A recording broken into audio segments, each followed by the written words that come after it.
What's going on, Tana and J-Man Show Nation? It's Monday night. It's December 1st, 2025. Yes, we are in the final month of the year 2025. Hard to believe it. Hope everybody had a great Thanksgiving. I know I had a good one myself. I still have one to go, actually. It got postponed because of the winter weather blast that we had here in the Midwest. But ate a lot of Thanksgiving food. Looking forward to eating some more. Looking forward to the holiday season, and hope everybody started their shopping either on Black Friday or today on Cyber Monday. I know I took advantage of some Cyber Monday deals, and I'm Tanner. I should say that already. I don't know why I'm just going off a tangent. Just the J-Man month on my screen. J-Man, Cyber Monday shopper? I need to be. I have yet to buy a single Christmas gift, and it is starting to creep up on me. It's been creeping up on me since October.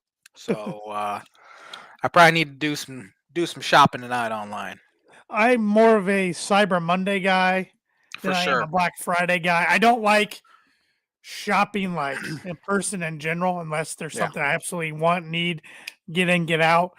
I'm more of an online shopper, and I've learned from past mistakes to wait till the Cyber Monday deals come out. I've been bitten too many times by getting a deal online on Black Friday to only see yet a better deal come Cyber Yeah. Monday. So Yeah. I don't remember the last time I bought something in a store for anyone, including myself. It's been years, I will say. Yeah. I'm usually a shopper. Like if I'm going to get something, I know what I want. I'm in out. I don't want to look for anything else. I want to get what I need. Get out of there. Yes, sir. But yeah, how was your Thanksgiving? Good. It was good. It was good. I felt like I gained about 40 pounds over the weekend and starting to recover a little bit. I am exhausted. I tell you what. It's one of those times you just don't want to get on the scale. I know even myself, I'm like, I'm not looking at the scale. I'm not. Yeah. Nope, not doing it. Because it's that time of year you're allowed to eat, to Oh, for sure. binge, to, Yeah. to to break the diet, whatever you want to call it. But I'm also tired myself. I stayed up late last night watching my football team give me more gray hair than I already had, spiking my blood pressure higher and higher, like they have been each week. It seems like this season, but they keep finding ways to pull these games out. But I mean, I'm glad. Don't get me wrong. I mean, in the past they don't win these close games, but I'm also like, when's the shoe gonna drop, Yeah. so to speak, sort Yeah. of thing, you know? Yeah. They remind me a little bit of that Vikings team a few years ago that was like, what was it, like 10-0 in like one score games or something, but they kept finding ways to get it done. Yeah. And last night I think it was more the offense found a way to get it done than the defense. Yeah. Defense struggled a little bit. I thought Washington had a good game plan. I thought Mariota looked decent. He's kind of tricky because of his running ability. Yeah, he's a pretty good backup, He is a good backup. honestly. And honestly, I think he's probably every bit as good as Jaden Daniels. I think he's very overrated. And I think Washington getting McLaren back helped a lot, and they just played a lot better than they had been. So, Yeah. Yeah. but was happy the Broncos got out of there with a win and got a trip to Vegas this weekend. That should be a win, and then buckle up because the last four are right now against playoff teams. So, Yeah. yep. Yeah. But if you had told me at the start of the year they're going to be 10-2 at this point, I wouldn't have believed you. So, Yeah. I do have Birdie Bogey, and it is an NFL question. all right. There are six. How do I word this? I had the perfect wording earlier today, but of course, the lights come on and my mind goes blank. There are six current quarterback wide receiver duos in the Okay. NFL that were also wide receiver duos in college together. So they're currently Current. together, So, and in college they were together. yes, now these are starting quarterbacks only. Like Justin Fields and Garrett Wilson do not count. I'll give you that one. Okay. Okay. Because he's not their current starting quarterback. But six current starting quarterbacks in the NFL are teammates with a wide receiver they were also teammates with in college. So, Ooh, I'm gonna have to start writing them down as I think of Yeah. them. Birdie or Bogey is brought to you by Arlington Public House for good cuisine, casual atmosphere, great cocktails. Located 703 Main Street in Rochester, Indiana. Yeah, let's see what they had over the weekend, and They didn't have any specials over. I honestly don't even know if they were open. I don't know. I don't even know if they were open over the weekend. I think they were, but anyways, their latest special on social media was the apple glazed bacon cheddar burger. I think we talked about that last week, but looks great. Burger topped with apple butter, freshly sliced apples, cheddar cheese, candied bourbon bacon, and spring mix. So with crispy beer batter fries. So you can't go wrong with anything you get off the menu from Arlington Public House, whether it's a drink, main course, wherever you get's gonna be good. Go check it out. And I have to give my father credit for that trivia question. 'Cause a few weeks ago when I saw him, he had heard it somewhere. Yeah, I've got one written down right now. I got 5 more to figure out. Yeah. So there's some obvious ones. There's also some less obvious ones. So I'm gonna say 4 for a par, all 6 for a birdie, obviously. But all right, that's fair. I just thought of another one. Yeah, while you were talking. I just thought of another one. All right, we're out to 3, but knowing my luck, some of these are probably wrong. So, the college football season, regular season, has come and gone. Donezo already. We know what teams are eligible for bowl games if you care about bowl games anymore outside the college football playoff. But this week's conference championship week, and then Sunday is the reveal of all 12 teams. So next Monday at this time, when we're doing the show for episode 473, we'll know what 12 teams are in. But that's not the main takeaway from college football right now. It's the coaching carousel. It has started. It is going round and round, and the biggest moving piece was Lane Kiffin leaving the 11-1 best record in school history for a season. Ole Miss Rebels, who are going to be in the playoff, to go to LSU, who's not in the playoff, of course. Yeah, it's the college football carousel is so much different than anything else because you have these schools leaving other schools while before even playoffs happen. So now Ole Miss is not allowing Lane Kiffin to coach in the As game. they shouldn't. As they shouldn't. I completely agree with you. It would have been. I know it's obviously a really good job. I would have had a real hard time giving up a chance to take Ole Miss and coach in the not national championship game, but in the playoff after taking over a program that was dying and building them back up, go 11-1. I would have had a real hard time not being loyal to Ole Miss there. But that's kind of what Lane Kiffin does. Honestly, he burns bridges and he destroys bridges. I should say. He doesn't just burn them; he destroys them. So money talks. I mean, he's getting a big money contract. I think 7 years, upward $90-some million deal by crazy. LSU, who just bought out Brian Kelly, $54 million. But and Lane Kiffin's a good coach, good offensive mind. Don't get me wrong, but you're paying for a guy who's never won a national title. Yep. Never been to a national title game as a head coach. Has burnt bridges, like you said, wherever he's been. Hasn't proven he's loyal whatsoever. Always looking for the next job. Say 4 years goes by, J-Man, and he hadn't got to a title or won a title. He's still there? I doubt it. I don't think so. It's a what have you done for me right away sort of thing in college football anymore. And the funny thing, as you said, LSU is paying Brian Kelly's buyout. They still have one more payment to make to Ed Orgeron too on December 15th. Yep. But I mean, you just look at his track record. I mean, obviously the whole tarmac thing where he left. And then USC got fired. He got fired on the tarmac. And then USC was disaster. Tennessee disaster. Well, he left Tennessee after a year to go to USC. Yeah, USC got fired. The Raiders was a disaster. I always forget the Raiders. He left the Raiders or got fired maybe, and then went to Tennessee. Yeah, and then remember when he took the Florida Atlantic job? I mean, he was offensive coordinator, wasn't he, for Alabama? Yeah, but remember Saban didn't let him coach national championship. Did not let him coach in the national title game. So he's burned a lot of bridges over the years, and he has a very poor reputation at this point. Good football coach, I mean, what he did at Florida Atlantic was incredible, but then going to Ole Miss after the Hugh Freeze scandal and all that.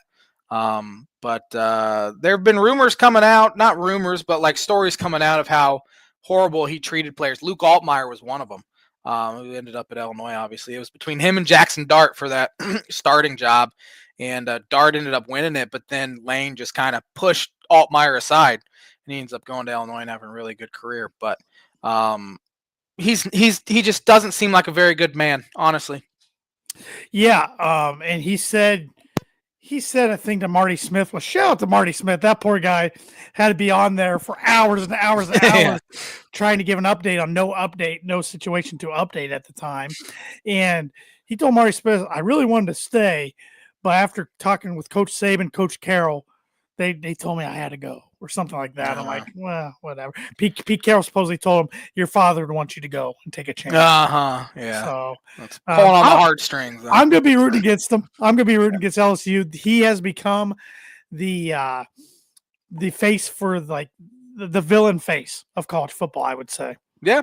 Fair or unfair. So. Yeah, 100% at this point. I mean, I think it probably was Brian Kelly, honestly. It was, yeah. And so I don't think is going to be coaching this upcoming year. Why would you? If you're getting that big of a buyout, I wouldn't. Some of these guys are. Some of them can't let it go. James Franklin, for one, which James Franklin's close to signing the best recruiting class Virginia Tech's had. Yeah, he's 20 years. A lot of commits already. Yeah. So again, very good fit. Yep. But yeah, Lane to LSU, and then some more big news, Big Ten wise. Michigan State fired Jonathan Smith, and are hiring Pat Fitzgerald, which I think is a fantastic fit there. Yeah, he's going to want to take it to Northwestern for sure. Definitely. So I figured he'd get back into the game. It was just a matter of who was going to take the chance on him. A lot of interesting movement. Summerall from Tulane going to Florida. Silverfield going from Memphis to Arkansas. Rumor has it Penn State might be targeting BYU's coach. Yeah. Which would be an interesting fit. Again, another potential playoff team. Too. Yes. As long as they beat Texas Tech, I don't think the loser of that game gets in. I agree. Playoff. What other jobs? California's open unless they just give it to their interim, which they went 7-5, and their job's open. Yeah, I can't figure that one out. UCLA's hiring James Madison's head coach, and I think that might be the best fit or the best hire overall in the whole carousel so far. Yep. It'd be interesting to see how the next guy at JMU does. It's kind of a factory right now. There. Oregon State hired Jamarcus Shepard, who used to be wide receiver coach at Purdue under Jeff Brom and has been the I think he was the OC at Alabama. Or if not the OC, he was position coach at Alabama or helped run the offense. So he's getting his first head coaching gig at Oregon State.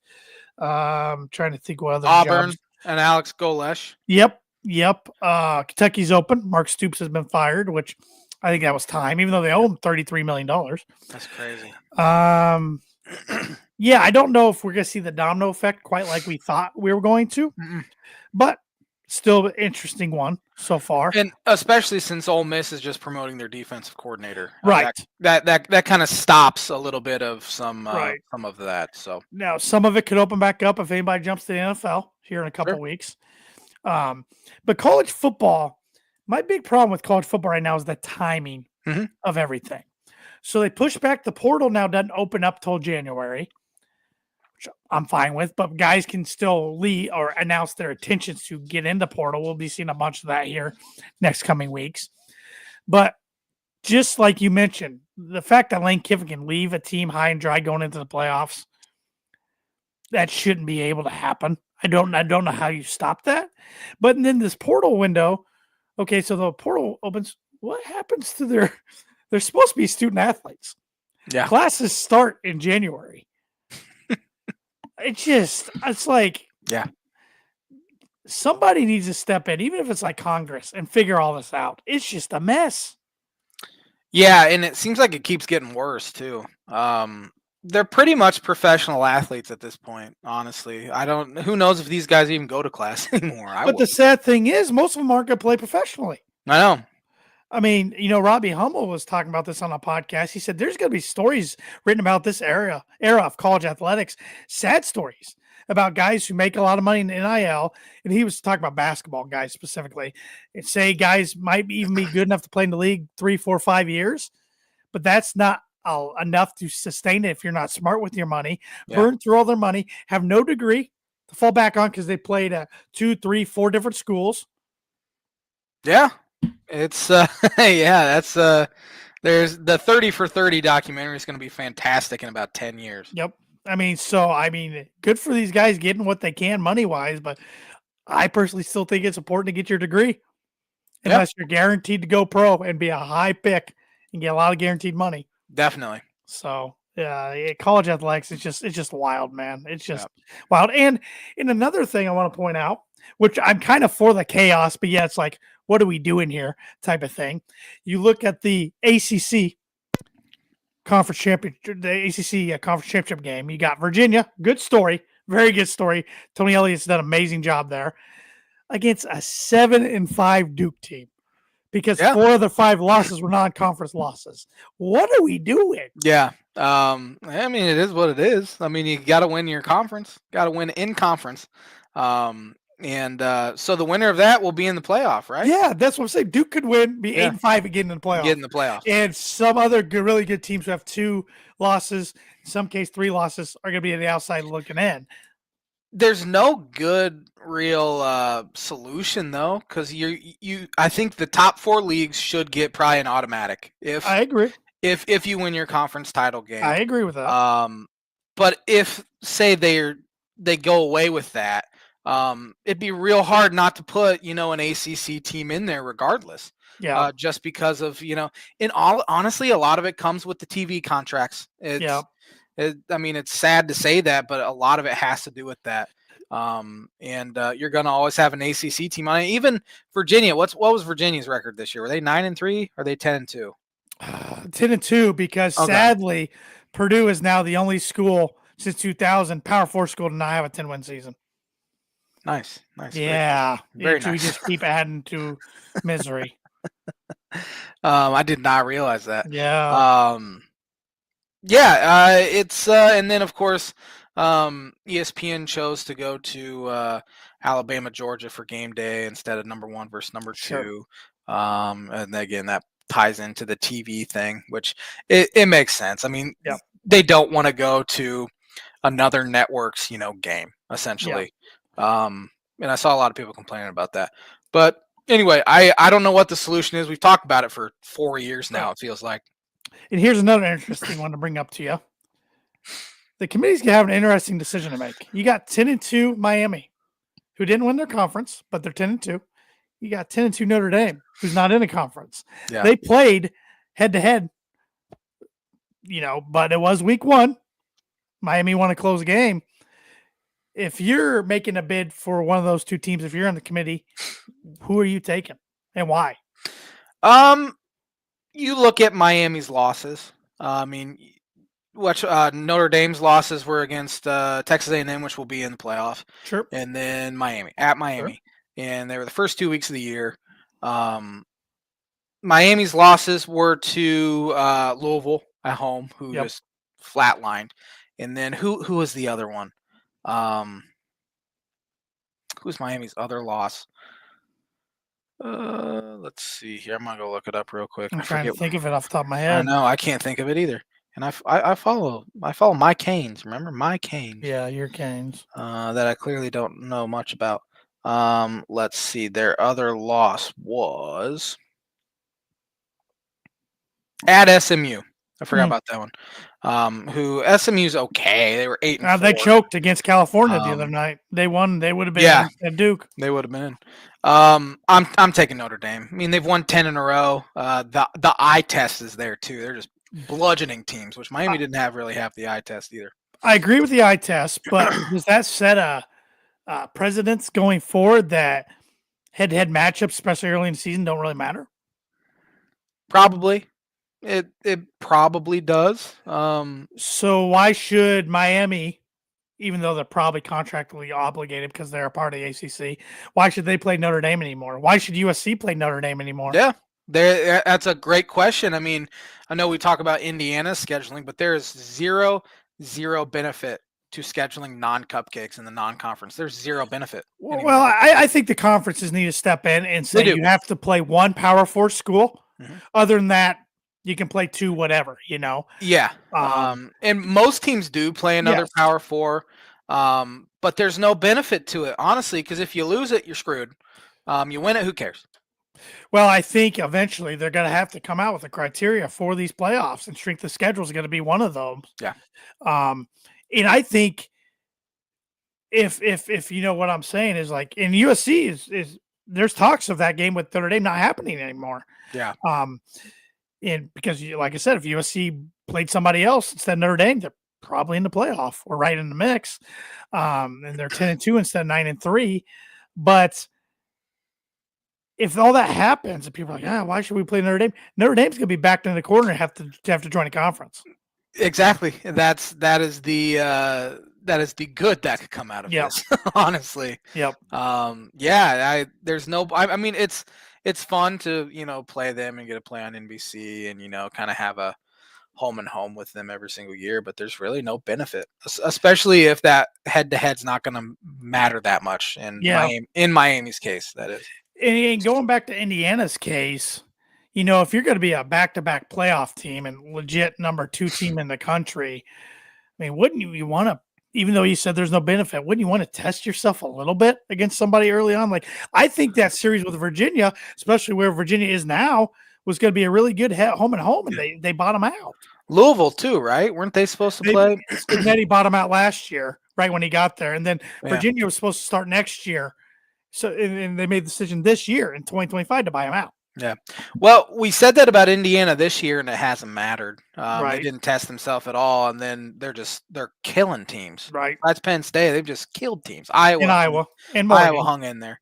But I mean, you look 63-10 against Illinois, 56-3 Purdue. Oh, that's Purdue. I mean, UCLA killed them. Wisconsin killed them. Now, Illinois is probably the only really good team. Yeah, I was gonna say that's and not they're not really good. They're a good, solid which isn't team. Indiana's fault because you got to play who you got in your schedule. Which in the their Big Ten schedule next year is Michigan, Ohio State, yeah, USC, Washington. They got some. They also handled Oregon very easily and Autzen too, so that kind of balances that out. But still, I mean, the same can kind of be said about Ohio State. I know they played Texas week 1, but you look at their Big Ten schedule; it wasn't that difficult. They played Penn State, which coming into the year looked like, oh, that's an incredible matchup. They 6-6. At Michigan, okay, that's a good win. At Washington, at Washington's a good win as well. But other than that. And they played Rutgers, I think, didn't they? They played Rutgers, Illinois. At Illinois. and Illinois was ranked at the time. They were. I still don't think they're very good, but that's just me. But yeah, it's and I applaud Ohio State for playing the Texas week 1. Yeah, because they applaud Texas for doing it too. Yeah, and because Ohio State typically does that. They typically challenge themselves. But yeah, I think a loss in the first couple weeks to a non-con opponent isn't that big of a deal anymore. Yeah. It's why like I said, these are conversations that are going to be had more and more in the future. Mm-hmm. People are going to be mad come Sunday night when their team's left out. Yeah. I mean, I personally do think Notre Dame deserves to get in over Miami, but I can see Miami having a case. For mean, like, hey, even though we played in week 1, we beat them. Yeah. I mean, so. Yeah, losing to SMU and Louisville, though, especially Louisville at home, where Carson Beck threw 4 picks. That's the game they have to look back on and say, "Hey, what could have been?" It's not their fault. The ACC stinks. No, it's not, unless they want to leave, which I don't know if they do or not. I haven't heard anything. I haven't either. It's not their fault. Florida did they play? They played Florida State this year. Yeah, they beat them. It's not their fault. Florida State ended up stinking. Yeah. Man, after starting week 1 though, when they beat Alabama and shot up to number 9, and they're running it back with Norvell, and Florida whooped them this week. Yeah, that was that's pretty ugly. Yep. Texas is the team that should 100% be left out, but I think they get in. 3 losses. Ooh, they have. I don't think they get in. You don't think they get in? I hope not. They did just beat Texas A&M, so they have that fresh in the committee's mind. Yeah. I 100% don't think they deserve to get in, but the fact that they're in the SEC, they have a loss to 4-8 Florida. Yeah. and they should not get in. Well, Should not. let's go real quick through the 12 teams we think will make it. Ohio State, Indiana, both in. Oregon, Oregon's in, so there's 3 right there. Alabama, Georgia. Yeah, I think Alabama's in no matter if they I do too. lose to Georgia. That's 5. Ole Miss, Ole Miss, that's 6. You got your A&M, A&M. There's 7. Your ACC winner. Yep. So There's 8. Virginia. Your Big Notre 12 Dame. winner. So okay, there's 10, Yep, 10. if you include Notre Dame, and then that leaves. You got your because don't they have to have? Doesn't Notre Dame not count for the Group of smaller 5? schools? Because Tulane is probably going to be in. Tulane or James Madison. Or James Madison. went 11-1. That's 11. And so one more at large then. Yeah, unless are we forgetting somebody obvious?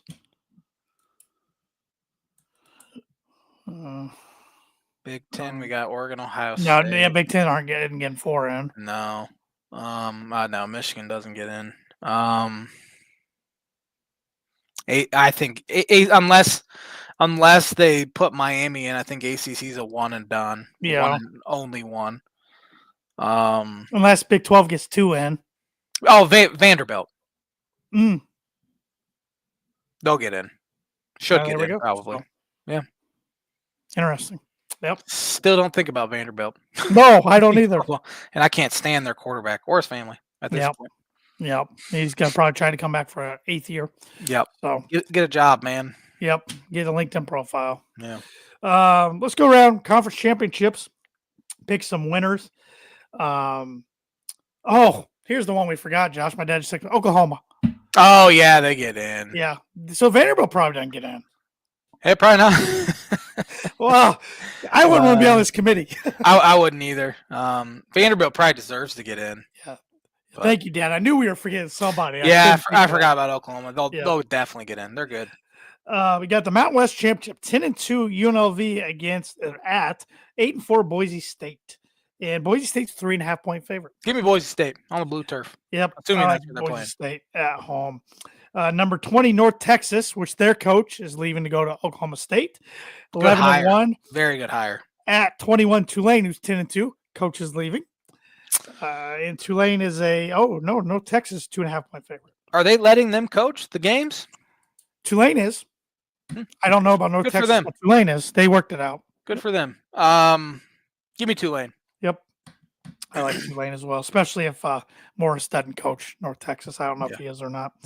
We'll skip the MAC, which is Miami, Ohio, and Western Michigan, if anybody was cared. What did Western Michigan's record end up being? 8-4, and Miami, Ohio is 7-5. All right. Number 11, BYU, 11-1 against number 5, Texas Tech, 11-1. Tech is a 12.5 point favorite. Give me Texas Tech. I think they get in Dallas too. You'd think they'd have a pretty good home field advantage there. I agree with you. Number 3, Georgia, 2.5 point favorite over number 10, Alabama. We thought we might get an interesting SEC matchup this year. Ho hum, same old. Yeah. If Alabama loses, though, I think they sweat a little bit. You sure?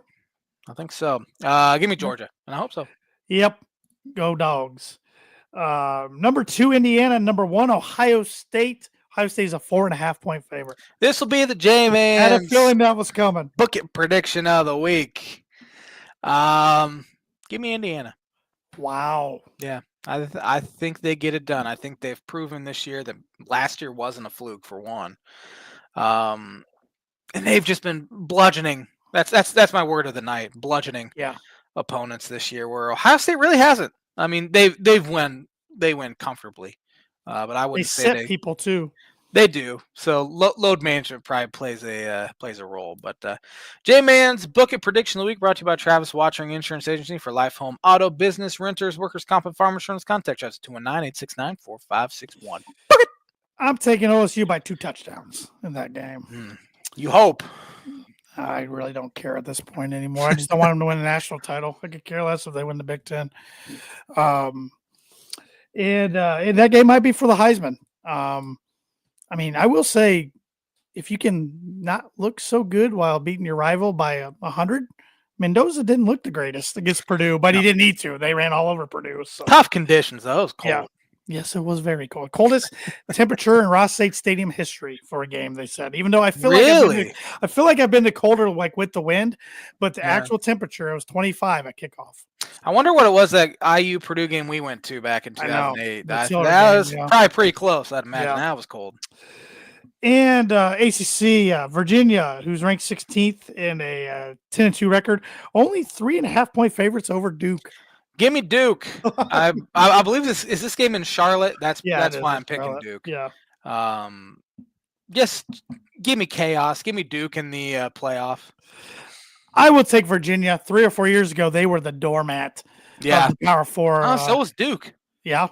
Yeah. Well, Duke had Cutcliffe Cutcliffe some had him decent pretty years good, but and Danny Dimes, but Yeah. yeah, give me Virginia. But there's gonna be some interesting games.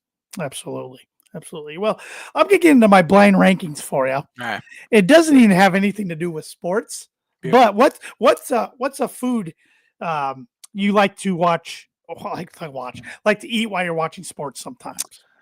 Oh man, It's not this isn't a snack. Well, it could be for some people, but this is more what people have for dinner on weekends a lot of times. I would say like pizza is kind of a Pizza. all right, Pizza. all And right. you are what I would consider all of a sudden a pizza snob. Yeah, I mean, bad pizza is still pretty dang good, as I like to say. But yes, living in the Chicago land, my taste buds have changed. At the risk of sounding like a D bag. So, well, you always sound like one of those. So what I have done, I got 5 national pizza chains. All right. Well, chains, not 5 chains. And I want you to rank them. All right. 5 by how you like them. I'm ready. Starting with Papa John's. Oh man, my wife had a pregnancy craving for the Papa John's garlic sauce back 2 years ago now, and so we got it, and it was terrible. It had gone downhill so much. I'm gonna put it at the 4 slot. 4? To start off. Yeah. I like their sauce. They got a sweet sauce. I like their sauce. I like the breadsticks. But the problem with our Papa John's, the one we get it from occasionally, takes forever to get it.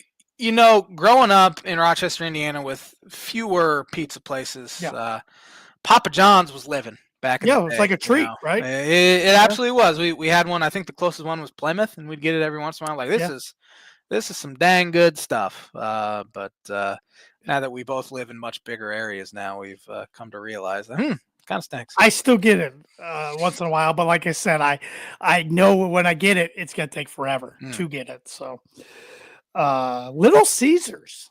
Oh man, I haven't had Little Caesars probably since New Year's Eve 2011. Dude, I like myself a hot and ready. To this day, I like myself a hot and ready.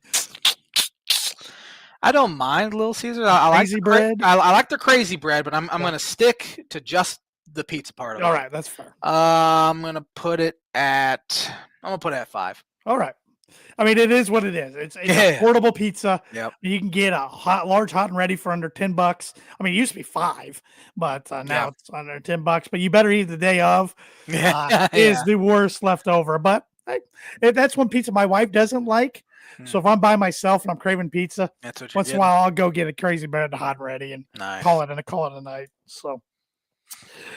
Little neighborhood joint called Domino's. Domino's. Oh yeah. This is one I haven't had in a while because they won't deliver to me. I like Domino's. I haven't had it in a minute either. But I'm gonna put that at 2. Put that at 2. I like Domino's. I used to get it all the time when I lived in Iowa. I think it was connected to a gas station, and it was quick and easy. Yep. The Hut. Pizza Hut. I had Pizza Hut over the weekend, and I was thoroughly unimpressed. That's why I did this whole late ranking. I figured that's why you did it. I did get wings with it, which are pretty good, and their breadsticks are. I like their wings. Yeah. I got a meat lover's za. Got real lucky. What kind of crust we get? Just the traditional hand tossed. The hand tossed. Yeah. I like going pan if I can. Yeah. I'm pretty sure it was hand tossed. I don't remember. Hand tossed is like their if you don't pick. Yeah. That's their normal. Megan ordered it, and she got it was 2 medium Mhm. pizzas, some wings, and breadsticks for like $36. That's a pretty good deal. It was a That's a good pretty deal. good deal. Yeah. We got lucky though because we were in a snowstorm and we ordered it. And I pull up to that drive-through, and again, we're 3 hours from home. And on the window, it says, "Due to the snowstorm, we're closing at 6:30." And I look at my clock, and it's 6:32. Like, You're one of those crap. guys. We had no idea. Luckily, they were still there, and they gave Yeah. them a pizza. Yeah. I'm gonna put it at 3. I'm scared of what you have left on the list, but I'm cautiously optimistic. I'm trying to think of other chain pizza joints in my head that it could possibly be. I think you're going to be glad you saved the one for last because monocles. Oh yeah, yeah. That's definitely one. I was just my wife loves monocles too. We have one about 25 minutes away, and I was thinking, man, if only we could get a monocles built like Yeah. in our neighborhood, I'd eat I that. haven't had it since my bachelor party. I don't think. So. Yeah. Oh man, that was good too. Yeah. That's also one I do not like as much the next day. Which no pizza's as good the next day. Right. But monocles, I don't think it heats up very well. But I'll smash a monocles pizza and some sticks. Re-ranking, why? You know what? I think I'm very happy with my list. I think you got a pretty good list. I might flop the Johns in the Hut. Okay. But other than that, I'm okay with very okay with my list. One other I thought about throwing in there, but I didn't know. My wife and I are arguing, like, I don't know how big of a chain it is. We just got it last night because it's close to us and we like it. Marco's. I don't think I've ever had Marco's. Thank you. She was arguing me. I swear, I bet he has. I'm like, I don't think he hasn't. I'm like, well, you might have ordered it for that party you had at your house a couple years Pizza ago. King, I think. We did Pizza No, King. you couldn't get Pizza King. Oh, so we might have done Marco's. I think it was Marco's. Okay. Now that I think about it, Yeah. but yeah. We got hot honey pizza from there last night. Oh, I love hot honey pepperoni pizza. Thad Mooney on Facebook. Josh was that guy rolling up at close. Thanks for the Wendy's flashbacks and PTSD, Jay. He probably remembers me rolling through there right around close, ordering a number 4 large Coke, large fry. Thad was the best. He was Wendy's because I'd go and I'd usually get spicy chicken, get home, open up, also have a 10-piece nugget in there, and he'd text me, "You're welcome." Marco's is a chain. That says they have them way out west. I knew it was a chain. I just didn't know how their scope, I guess. So yeah, I haven't seen them in the Chicago land. In fact, I've only ever seen them in Indiana. But yeah, we got hot honey and some breadsticks last night, and I ordered it like at 6. And right after I ordered, estimated time 90 minutes. Oh my gosh! But I think nobody was getting out last night in the weather, so everybody was ordering pizza. So, but I made sure to tip the delivery driver pretty well because I was appreciative of them coming because I was out for over an hour shoveling yesterday. So yeah, the worst. But a company that is not the worst, and that's who sponsors the blind ranking segment like they have every week in 2025 and the last few years, is Performer Print 2 Promo Group. If you're looking for a trustworthy, dependable resource for your next trade show, company picnic, or sales meeting in 2026, Performer Print 2 Promo Group has over 50 years combined experience in promotional products and commercial print. They strive for fast and efficient response to all your print needs. You need to look no further. Let them be your one source print and promotional company today by giving Barbara Van Weisberg a call at 574-210-3815. All right. You want to talk a little college hoops real quick before we get in NFL, and we also have on this day too as well. Once again, I am just being a bad college basketball fan right now. Yeah. Outside of Purdue, I have watched very little. Yeah, outside of Illinois, I've watched like none at all. I've checked scores every once in a while, but seen some highlights, maybe a minute or two here and there, but but I haven't really turned much college basketball on, to be honest. Purdue had a boring week. Played Eastern Illinois, killed them like they should. Yeah. Start Big Ten play tomorrow night at Rutgers. That's crazy. Yippee! This is the game Purdue always loses. It's to Northwestern, to Nebraska. It's to Rutgers. It's to Penn State. I'm not too nervous this year about it. And then a big home game at noon on CBS Saturday against Iowa State. So, which would be a good one. So do you have another Big Ten game next week then? Yeah, Minnesota at home. So start off with arguably the bottom two. The 2 worst teams. Well, I heard the reason the Big Ten does this with a lot of their top teams. They don't want marquee games in December. They want them. That's exactly what I was thinking. Which So is who's probably Illinois got? Nebraska and Ohio Yeah. State. So Ohio yeah. State's a decent one. Yeah, it's But it's at Ohio State, yeah. but yeah, it's not like they're not ever. I don't think going to play a Purdue or Michigan State or Michigan Yeah. that early.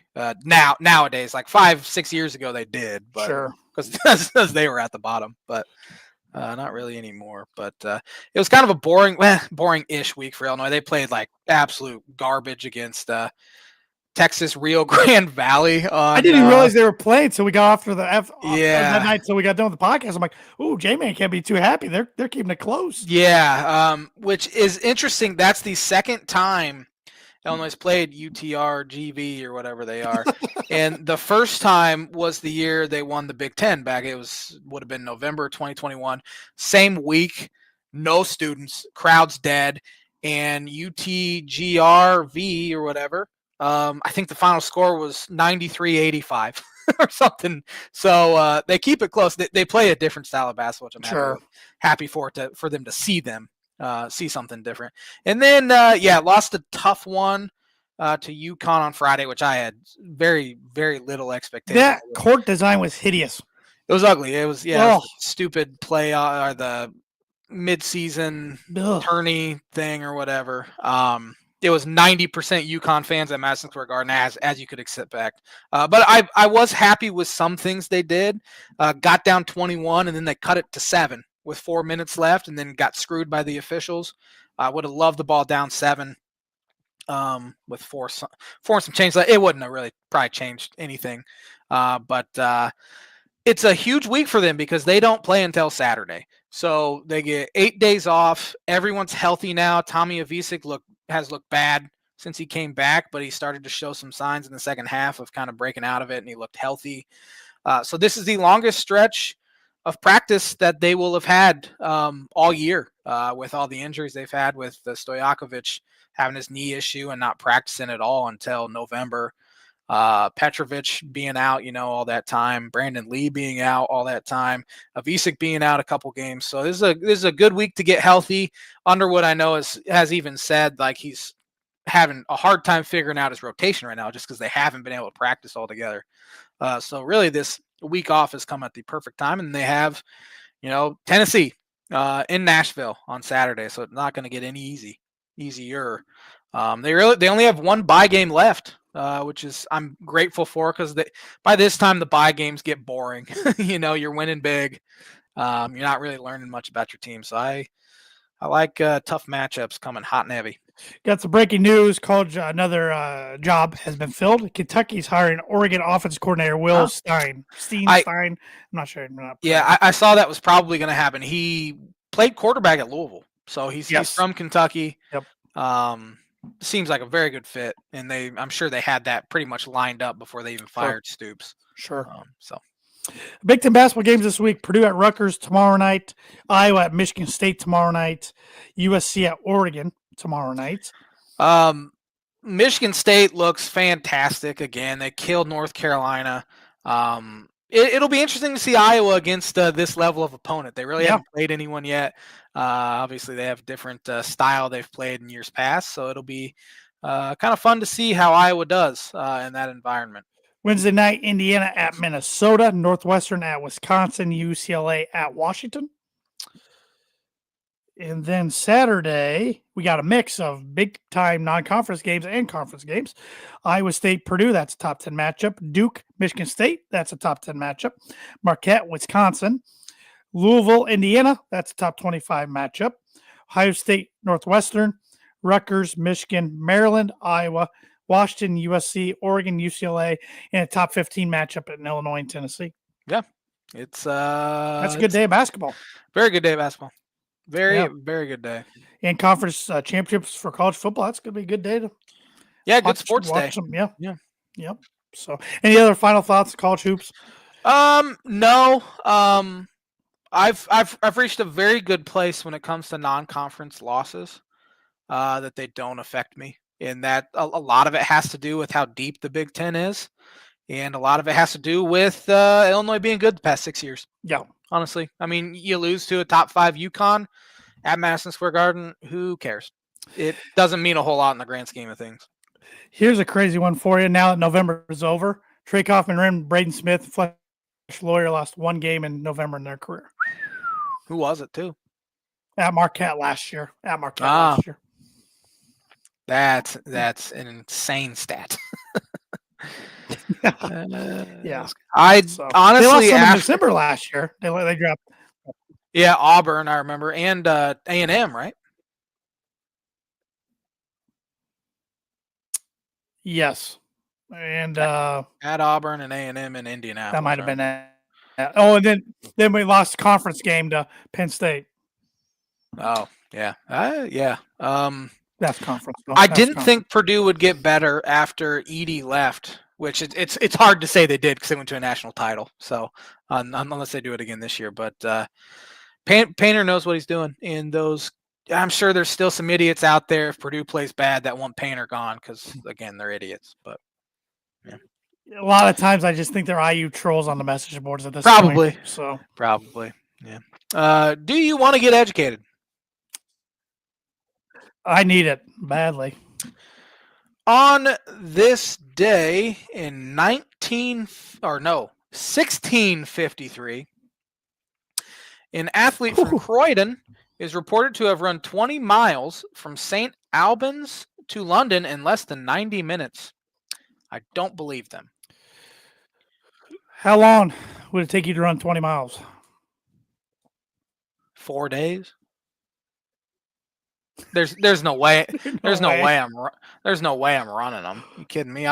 It'd take me less than a day, honestly. Okay, but let's say you legit had to run. You could run then stop, take a break, but then every time you moved, you had to run. How long would it take you? I'd die by the 3/4 mile mark. My heart would explode, man. I was out there last night snow blowing, and I thought I was gonna have a massive coronary. That's I'm pretty darn sore from shoveling yesterday. It's pretty embarrassing. Yeah. So well, it'd take me a while. I was gone, and so it just froze underneath, and so doing the snow blow was pointless, and I had to shovel anyway. On this day in 1928, National League President John Heidler first to propose a baseball rule change calling for a 10th man or a designated hitter to bat in place of the pitcher. Ironically, the NL vote in favor of proposal, but the American League turned it down. Interesting. Yeah, and it ends up flipping back in the 70s. On this day in a lot of Grey Cups. That time of year. On this day in 1951, who won the Heisman Trophy? Give me the school. Princeton. Oh. Dick Kazmaier is his name. I'd never heard of him. Never heard of him. No. On this day in some MVPs in the baseball. A lot of 1956. There's like 10 of them on 1950. Oh, there's more than 10. Billy Cannon won the 1959 Heisman Trophy. I've heard of Billy play Cannon. LSU. Oh, that makes more sense than Princeton. Yeah, both Tigers though. Yeah. On this day in 1971, the Chicago Cubs released longtime star and future Hall of Famer Ernie Banks, ending his 19-year MLB career. They announced Banks will serve as a coach on manager Leo DeRocher's staff. So he didn't go play anywhere else? Nope. Oh. Billy Williams did, though. He was with the Athletics for 2 years after he. On this day in, there's a lot more on this day than previous weeks. Yeah, there is. Well, 1980, George Rogers won the Heisman. Out of? I don't know. South Carolina. Oh, okay. On this day in 1984, who won the 50th Heisman Trophy? 84? Is that Herschel Walker? Good guess, Doug Flutie. I'm better in the 90s and 2000s. 80s, I get tripped up a little bit. Yeah, 80s are tough. On this day in 1990, who won the Heisman? Oh, great. As I say that. Where was 89? I think. Was Tim Brown? Ty Detmer. Brown was 88. Yeah, he was 88. Idiot. Ty Detmer from is that Tulane? BYU. I'm an idiot. Who am I thinking about Tulane? I don't know. 1991, Dolphins quarterback Dan Marino set an NFL record when he reached 3,000 yards passing for the 8th time in his career. I still can't believe that guy played in one Super Bowl. I I was just talking know. about that the other day. Pretty sad, honestly. I don't Crazy. like to think about it. Yeah. On this day in, come on, give me something good. Give me something good. We're running out of good options here. I'm in 2014. I think that's gonna do it for on this day this week. And that is the On This Day segment, which is brought to you by, like is every week, Moody Wood and Laser Crafts. Moody Wood and Laser Crafts is a veteran-owned and operated woodcraft shop based out of Texas with Indiana grassroots. They provide 100% hand-cut custom designs that fit your needs, and their pieces are a great addition to the home, office, or man cave. You can see some of their recently completed projects by visiting them at Moody Wood Laser Crafts on Instagram and on Facebook. Brand new Facebook page. Redid it. Go check them out. And you can also check them out online at moodywoodlasercrafts.com. And if you let them know the Tan and J-Man Show sent you, you get 15% off your first order. Cyber Monday, go on Moody Wood Laser Crafts, order yourself a tumbler. Can't go no wrong. So. 3 winners, 3 losers. Who's your first winner? My first winner. I'm trying to remember who the heck won games this week. Carolina Panthers. Yeah. I don't want to hear any more Bryce Young slander on this podcast. I don't think he's very good. I think he's pretty good. So I think that the reason nobody thought he was good is because CJ Stroud looked so good his rookie year over Fair. Bryce Young. Panthers are a tough team to figure out. They are. Killed by the Bills, and Yeah. they beat the Rams when nobody thought they'd win, and now they're right in the thick of things for the South with the Buccaneers. Yeah, right when I crown the Rams best team in football, they go and do something like this. Chicago Bears are my first winner. I believe, man. I believe. And I am starting to not have any belief in the Philadelphia Eagles at this point, but very good win for the Bears. They handled them easily. Yep. Big game for the Bears this week at Green Bay. Who is my second winner? Green Bay 31-24 win over Detroit on Thanksgiving. Yeah. Right now, Detroit would be out of the playoffs. Yeah. Second winner, Dallas Cowboys, winning 31-28 over the Kansas City Chiefs. Cowboys right back in it as well. Yeah, there's a lot of big games this week. My third winner,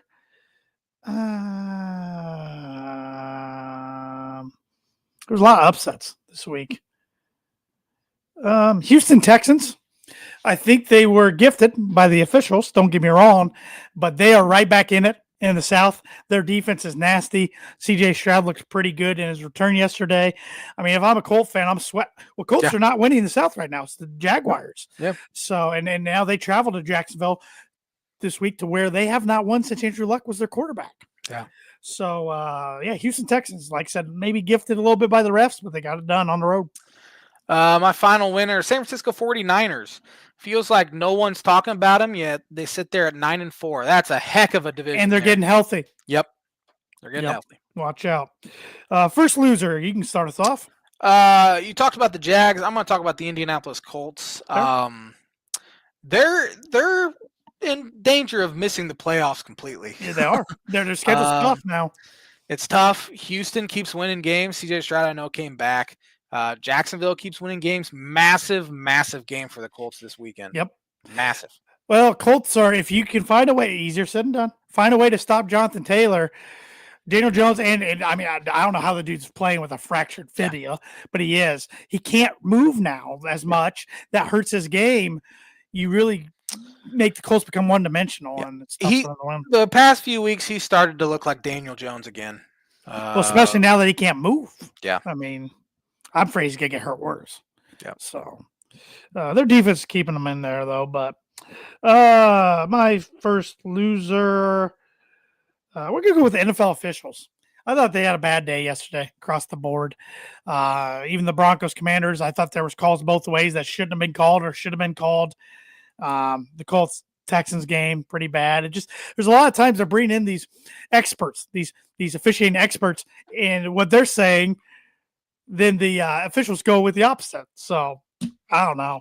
Yeah, even the Dolphins Saints game on the onside kick was Yes. another bad Yes. one. That almost cost the Yes. Dolphins a game, which probably would have been for the best if they would have lost that one. You guys are gonna get right in the teens for our draft picks. Yeah, exactly. That's what they do. Start out 2-7. McDaniel's gonna be back. Yep.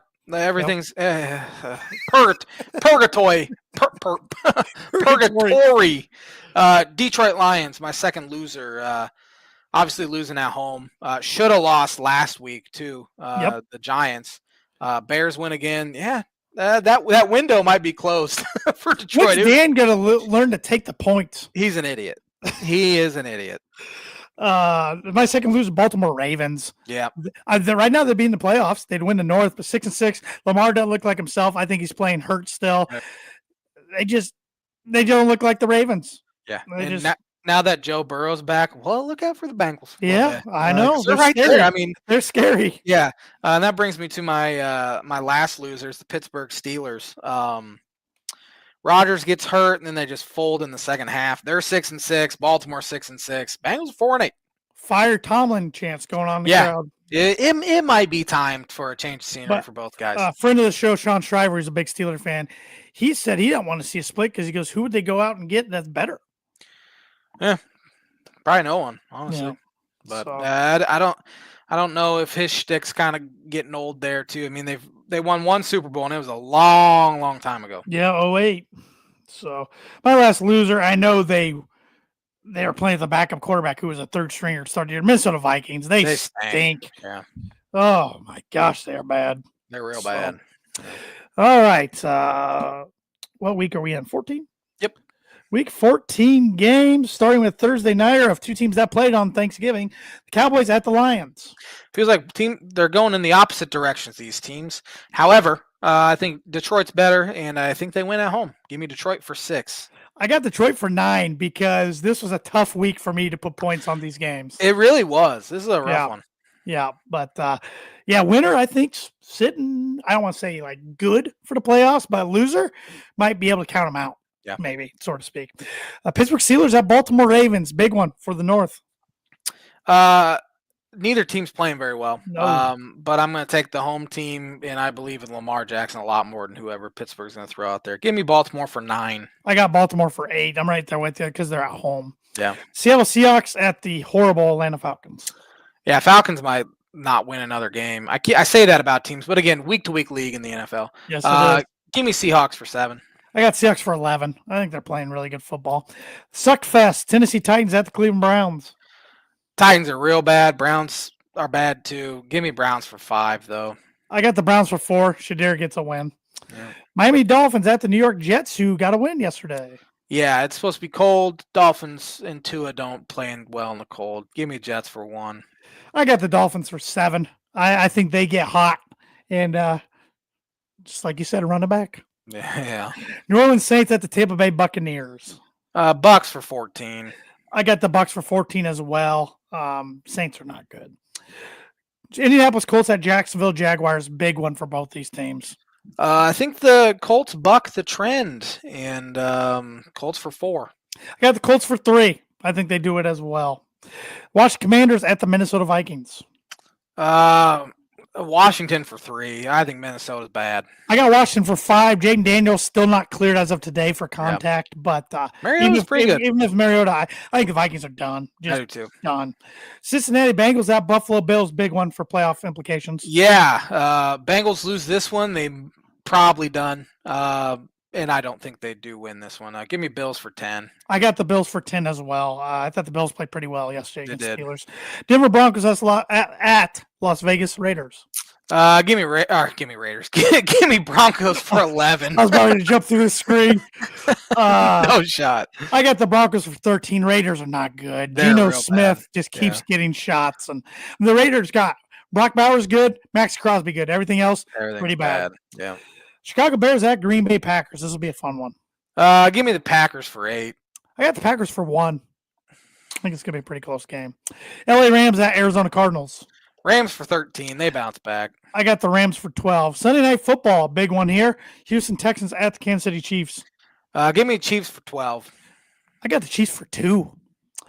And Philadelphia Eagles at the LA Chargers Monday Night Football. I have no idea if Herbert's going to play or not. I'm assuming Herbert does play. Give me Chargers for 2. Taking the Eagles for 6. So we differ a little bit this week. We do. It's about time. Yep. There are 6 starting quarterbacks in the NFL who are teammates with a wide receiver they were also teammates with in college. Can you name those players? I came up with 4. All right. Bo Nix and Troy Franklin. Yep. Jalen Hurts and Devonta Smith. Yep. Tua and Jalen Waddle. Yep. And Joe Burrow and Jamar Chase. Yep. You got a par. These 2 are very, very difficult, and you will likely not get them. I actually got one of these just because I'm a Miami fan. Oh. My Canes, I mean. Oh. I'm good with par. I know we're close to running out of time. I'm good with par this week. Cam Ward and Xavier Restrepo, both rookies. I couldn't even for the Titans. Played for the Titans. And then one that I saw today that I didn't even know was Baker Mayfield and Sterling Shepard at Oklahoma. I was trying to go through Baker wide receivers in my head. But I didn't know Sterling was even on the Bucs. So I didn't either until I saw it today, and I didn't realize they were teammates, but they crossed over for 1 year in 2015. Interesting. I'm good with 4. Yeah. Thanks for watching the Tan and J-Man show. We'll be back at her next Monday with another episode. Have a fantastic week, everybody.